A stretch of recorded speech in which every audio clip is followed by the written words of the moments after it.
Yeah, I'll admit it. I will. The Big 12 needs to steal from the SEC. It's got to happen. I'm Pete Mundo. Welcome in. We're Heartland College Sports, where we cover the Big 12 Conference. And the SEC got it right. When the SEC moved to a 9-game conference schedule, they were on to something with how they put it together. And the Big 12 would be wise to copy this plan. As always, make sure you're subscribed right now on the channel. If you're a Big 12 fan or if you're a college football fan and you care about the Big 12, you like picks, you like predictions, you like the best coverage of this conference, the most honest analysis of this conference, you want to be here. Thanks for joining us. So this is something that I've been thinking about a lot over the last few days. The SEC is not a conference I really care for. In fact, this brand was built on trying to level the playing field with the SEC. But I will be honest, when they get it right. And the SEC got it right when they announced their 9-game conference schedule that will have 3 protected rivalries, and then the other 6 conference games will basically rotate. The Big 12 should have done this when they switched to their 16-team iteration last year. When they brought in the 4 new Pac-12 schools and OU and Texas left, this is exactly what the Big 12 should have done. They didn't do it. And instead, they have this mishmash. They don't have protected rivalries like Farmageddon, which will be taking a break in 2027, which still remains the dumbest decision of this Big 12 leadership's tenure. And there's no real rhyme or reason to why certain teams play certain teams and other teams don't play other teams. There's just not a lot of rhyme or reason to it. So this is what the Big 12 should have done. They could have broken it up into 4 pods, where these 4 pods play each other every single year, and then you rotate around the rest of the conference. Here's what I would have done. I would have had a Western pod that would have had Arizona, Arizona State, BYU, and Utah. You got 2 of the great rivalries there, obviously. 3 of these 4 schools came from the Pac-12. They know each other well. BYU's a natural fit. They're all good travel partners, which, let's be honest, is important in today's college athletics world. Trying to minimize the travel is smart for the players, the coaches, and the universities, and the fans, by the way. I know we don't really care about the fans anymore. I'm saying this with great sarcasm, but we don't. But it would be more convenient for the fans to do it this way, too. So the Big 12, you've got that Western pod. BYU, Utah, Arizona, Arizona State, right? Then you get a Northern pod. And your Northern pod, I would basically have it make up the old Big 12 North, or what's left of it. Iowa State, Kansas, Kansas State, and Colorado. Boom. There's your Northern tier. And once again, these aren't like divisions. You're still doing it like the SEC, where you just have first versus second place when all is said and done. I wouldn't break them up in the divisions, but you can call them pods just for sake of the conversation, where basically you know that these 4 teams are together when it comes to scheduling and maintaining rivalries. Colorado, Kansas, Kansas State, and Iowa State. Very simple. Old Big 12 North, right? Move south. It gets a little trickier here, but what I would do is Oklahoma State, Texas Tech, TCU, and Baylor. All teams that have been in the Big 12 together for well over a decade. TCU is the only newcomer that's not an original Big 12 team, right? So that's a natural fit there. You maintain TCU, BYU, or TCU, Baylor. You get Texas Tech with Baylor, Texas Tech with TCU, and then you get Texas Tech with Oklahoma State, which actually became one of the better. It wasn't a rivalry, but it just became, it seemed like, one of the more entertaining games over the last 10-plus years in this conference. A lot of high-scoring affairs, a lot of fun, a lot of shootouts, and it just became one of those games that just felt like a natural fit. And then you have, whatever you want to call this one, the Eastern Pod, but it's technically Houston, West Virginia, Cincinnati, and UCF. It's the least convenient, but the reality is the makeup of the Big 12, there was always going to have to be one of these pods that was relatively inconvenient. And at least that pod of Houston, UCF, West Virginia, and Cincinnati, You've got 3 former AAC teams in there in Cincinnati, Houston, and UCF. You have 2 former Big East teams in there, Cincinnati and West Virginia. So those are natural fits. Build that rivalry. That's a rivalry that the Big 12 should try to lean into more. There is history there between Cincinnati and West Virginia. Lean into it, roll with it, and see what you can develop it into. That's a no-brainer for this conference, and it just hasn't happened. So that's how the Big 12 should stack this thing and just copy the SEC. I don't understand why they haven't done this.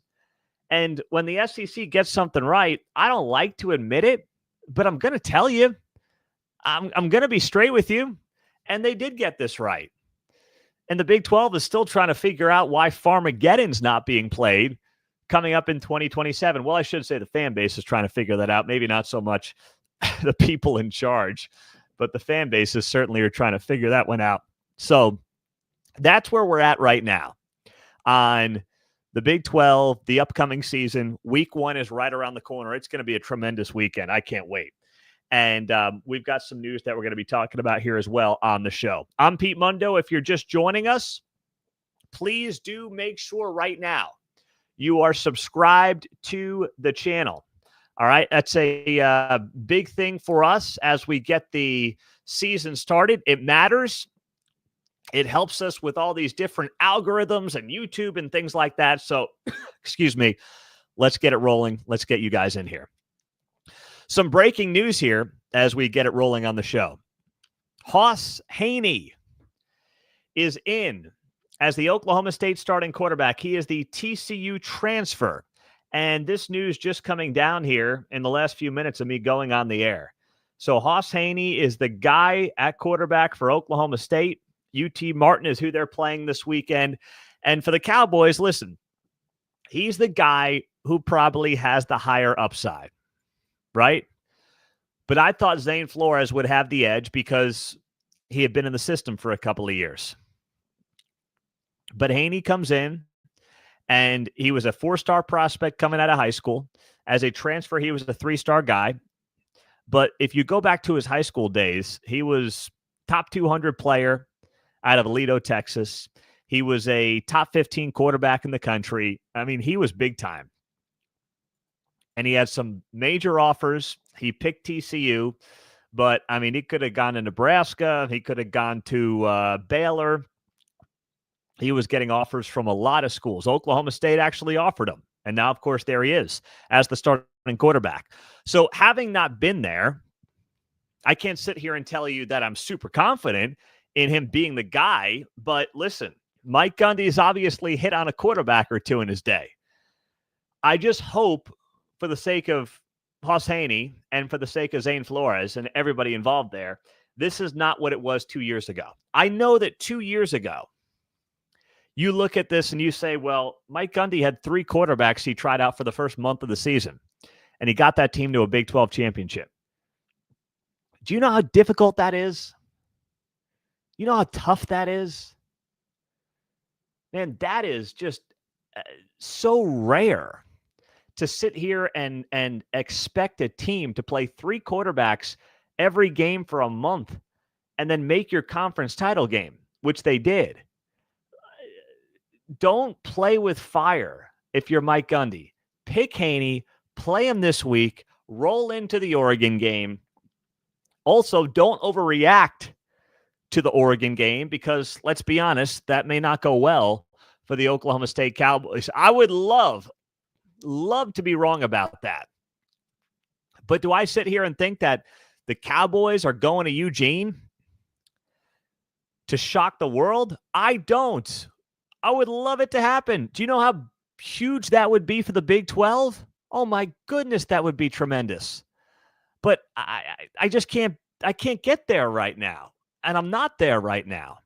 So if you're Mike Gundy, you roll with Hauss Hejny, you give him a few weeks here, you see if he's the guy, and if not, you worry about it come October. But I hope they're not jacking him around and we end up with one of these situations where one guy's in, Flores in, and around and around and around we go, because that's no way for anybody to try to develop especially when you've got young guys. 2 years ago with Bowman, a little bit different maybe, because Bowman had been around the block. He had been at like, what, 2 programs, Tech, Michigan, maybe somewhere else. He was a veteran here in all this. Nobody's a veteran between Haney and Flores, and that's a big difference here as well. So that is some news that just broke here in the last few minutes as well. Getting your questions for the mailbag. We'll do some mailbag here at the end of the show. This is not going to be our preview show for the upcoming weekend. We'll do that later in the week. But I want to answer any and all of your questions here. We'll get to that as the show rolls along as well. So thank you for doing that. Please make sure that you like the video and you're subscribed. And how about poor West Virginia? The Mountaineers end up losing their game against Alabama coming up in a couple of years. And that was a game that really was scheduled by Nick Saban. You know, Nick Saban obviously is from West Virginia. He has ties to the state. And this was all about really Nick Saban getting a game against his home state program. Nick Saban's out. And now after the SEC moves to 9 conference games, West Virginia is out, canceling their home set for 2026 and 2027. I hate this for West Virginia. I understand to an extent why Alabama did this. You know, I will say Alabama was a program that had a lot of Power 5 games. They actually did schedule games against other power conferences. They actually had, you know, about 2 non-conference Power 5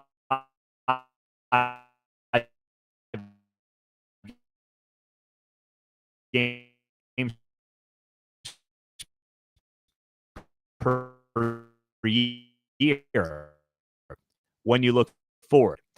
I love giving and how is this going to get better anytime soon? How is the Big 12 going to get to play some of these SEC teams when, to West Virginia's credit, they had one scheduled?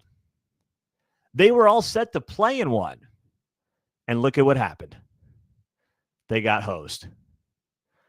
So, you know, I want to sit here and just rail on Alabama, but I can't, because to their credit, they had multiple Power 4 opponents per year in the non-con, most years moving forward. And you know what? If they're going to 9 conference games, I would have said the same thing about Big 12 teams. And there's a handful of Big 12 teams that play 11 Power 4 games. Actually, West Virginia has done that the last couple of years. West Virginia has been one of those teams that has been willing to schedule the Power 4s in the non-con. I'm not saying it cost Neil Brown his job, but it certainly didn't help him. It got a lot of attention last year when we had these conversations about West Virginia, the schedule, 11 Power 4 games, and how admittedly that was difficult, especially when you compared it to some ACC teams, some Big Ten teams, and to a lesser extent, some SEC teams. So, it's tough all around, but now if you're any of these Big 12 programs, you try to schedule an SEC team whenever you can in the non-conference.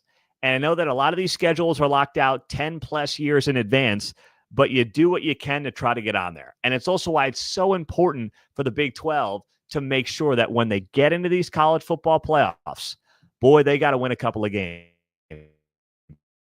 They really, and we almost got there last year.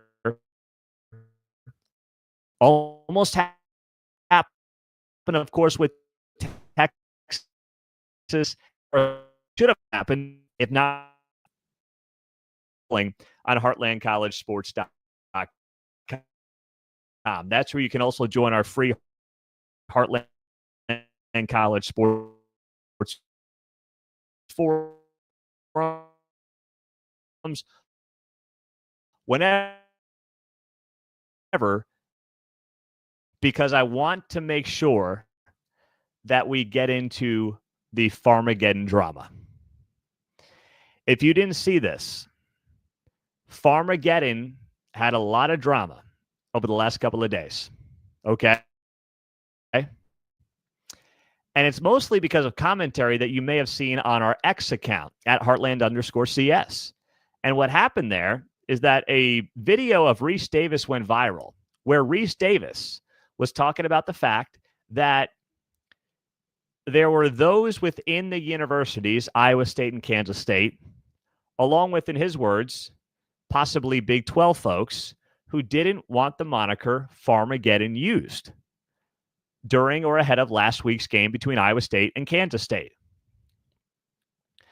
And while, I heard from Big 12 folks, they claim that they don't mind Farmageddon. They call it Farmageddon, whatever. They said, hey, look at the ADs. I kind of sat there and I said, well, why would Reese Davis make that up?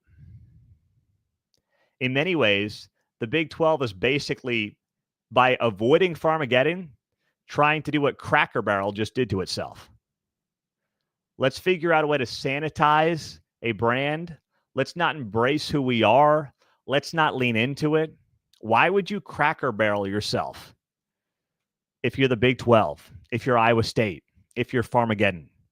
You're land-grant schools. You have big ag communities. You have big ag programs. Farmageddon is unique at a time when there's more sanitization going on across college athletics. It stands out. It's fun. Embrace it. Don't hide from it. Don't run away from it. If you're Iowa State, Kansas State, or the Big 12, enjoy it. Lean into it. Farmageddon is one of the great nicknames in the history of rivalries in any sport in North America. And you guys are like, or someone clearly, someone's is like, let's tamper down the Farmageddon stuff. What do you guys think? It's just a bunch of rubes? I don't think Reese Davis makes that up. Maybe it's more the universities. I don't know. The Big 12 insists that they have nothing to do with it. They call it Farmageddon. And I want to believe them. I have no reason not to. Okay. But, a lot of the national guys and national college football reporters were sharing our post on X and being like, oh, the Big 12 has no problem with this. How about those national guys ask Reese Davis? Ask Reese. They all know him. I don't know Reese. I know Feinbaum. I'm trying to get him on the show here in the next few days, so that's another reason you want to be subscribed. I don't know Reese Davis. But you know what? Reese Davis should be asked by one of these national guys. So what's the deal on that? Who didn't want the name Farmageddon? Who is against it? You tell us. Let's get his side of the story. Instead of everyone just repeating the same talking points, because that's what they were in some cases told to do. Okay? I mean, it's totally out of touch with their university culture. It is out of touch with the regionalism that is Kansas State, that is Iowa State, and it's absurd that these programs and potentially the conference would not lean into it, would not dive head first into the Farmageddon nickname. I mean, that is just, man, that is so bad on so many levels. It really is. I'm Pete Mundo. We're Heartland College Sports. Please make sure you are subscribed right now to the show, to the video. Thank you. Hit the like button as well. Get your questions in right now. All right. We'll do some live mailbag on the fly. That's how I like to do it. I don't want to have them ahead of time, so I just put up a couple of posts, and let me see what we've got. Get your questions in right now. I'll give you a second to start getting those questions in on the YouTube channel and also on Facebook Live and on X as well. So make sure that you drop in a couple of questions here for the mailbag. We'll do this. And we'll get it rolling because week 1 is right around the corner. All right, Pete, what are you thinking for picks this year? Good question. What I've done in the past is I've always done a lock of the week, a bad bet of the week, and an underdog of the week. But those didn't do great. For whatever reason, you guys didn't love those. So it might be easier if I just give you some locks. I give you 3 great picks that I really like, every single week. Maybe it's 2, maybe it's 3, maybe it's 4. I don't want to lock myself into it, no pun intended. But I think that's what I'm going to do. I got a little too creative trying to do like one lock, one bad bet, and then one underdog. So I'm just going to give you whatever it is. I might like 4 picks in a week. I might have 2. I might have 3. I'll preview all the games. We'll look at all of them. But I'm going to make sure that I find you a couple of picks that I really like against the spread. And you do with that information what you want. I will be betting all of my games. So, whatever that's worth to you, okay? Take it with a grain of salt. What else do we have here on the drop your comments in? We'll do some mailbag right now. All right, we got a lot of you complaining about Farmageddon, but not throwing a question in there. Pete, I think the SEC should schedule at least one Big 12 team per SEC school every year. What are they scared of? Well, I mean, the ACC is going to say, what about us? The Big Ten is going to say, what about us? So I don't think you can do that. I mean, I would love it for the Big 12, but I'm also going to be realistic here. All right? You got to just roll with what you've got, and you can't be sitting there saying, well, we've got to get the SEC every year. That's just it's not realistic at all. Another question coming in here. Pete, what do you think of Bear Bachmeier, BYU starting quarterback, true freshman? I love it. I absolutely love it.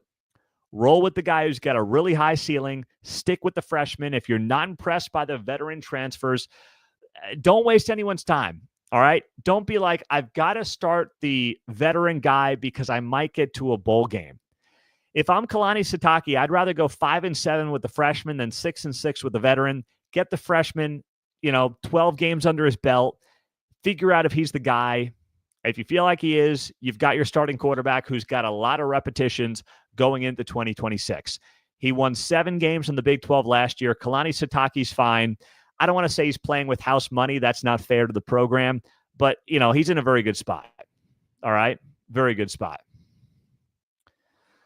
What else do we have here? Pete, does Cincinnati beat Nebraska on Thursday? No. Boy, do I want them to.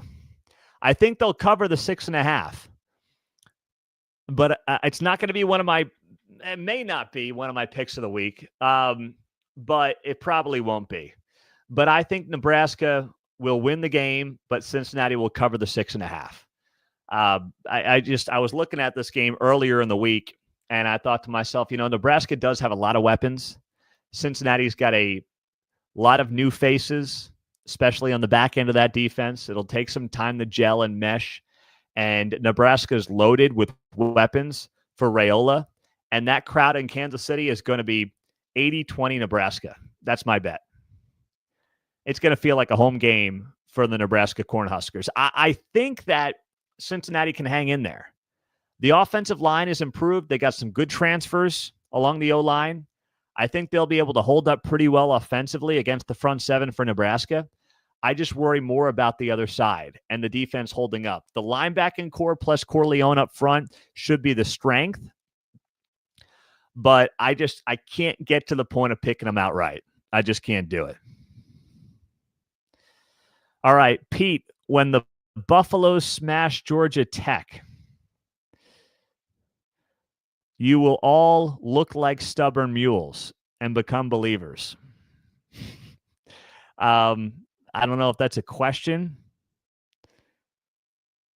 Will Caden Salter become the reincarnation of Nick Marshall? I mean, which one is it? Can we get the Friday first? Can you guys smash Georgia Tech for me? I'd love that. I think it'd be great for the Big 12 if you did it. Some people are picking Georgia Tech to play for an ACC title. I saw my buddy Josh Pate has Georgia Tech in the ACC championship game. That feels like a stretch. But if you're Colorado, you go on a Friday night, home crowd, Boulder's rocking, and that would be a big, big, big way to start the post-Shadur, post-Travis Colorado tenure for Coach Prime. And I would love every single second of it. So sign me up for that. That's outstanding. But I'm not going to sit here and say that I think that is very likely. I'd love it to be likely, but I don't believe it's going to happen. but sure. Cover. I think that Baylor's in a great spot in that game on Friday night. I like Baylor a lot against the Auburn Tigers going into this one. So I'm all in on Baylor. I mean, Baylor's got the offensive and defensive lines like the SEC. I think they've got the best quarterback running back duo potentially in the Big 12. And, don't forget, they got the former OU quarterback there. The former OU quarterback is there, Jackson Arnold, at Auburn. He got run out of Norman. Now Hugh Freeze is trying to turn him around. I think that if Baylor can hold up defensively, they'll win this game. I don't want to say comfortably, but I think they'll win it by a touchdown. All right, there you go. Good stuff. We got more to come this week. Make sure you're subscribed to the channel right now. If you're on the podcast, leave us that 5-star rating and review. Send me a screenshot to Pete Mundo, Mundo, at heartlandcollegesports.com of your podcast rating and review, and we'll get you in the running to win some free merch. All right. This is a good one. I'll leave you on this question. Odds of West Virginia starting 4-0. They got Robert Morris, Ohio, Pittsburgh, and Kansas.